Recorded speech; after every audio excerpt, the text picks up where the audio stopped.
saya berasa amat gembira dan juga teruja kerana ini adalah pertama kali saya menjejakkan kaki ke Wisma Pertahanan ni, dan saya dapat banyak pengalaman barulah, dapat melihat suasana baru dan sebagainya.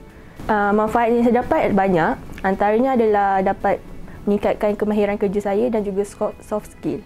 Bagi saya amat bersetuju untuk program ni diteruskan pada masa hadapan.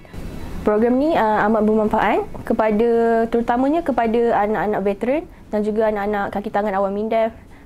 Saya ingin mengucapkan ribuan terima kasih kepada pihak Kementerian Pertahanan kerana telah memberi saya peluang untuk menceburi dalam bidang baharu ini. Saya juga amat berbangga dapat menyertai program Protege di Kementerian Pertahanan ini. Terima kasih Kementerian Pertahanan.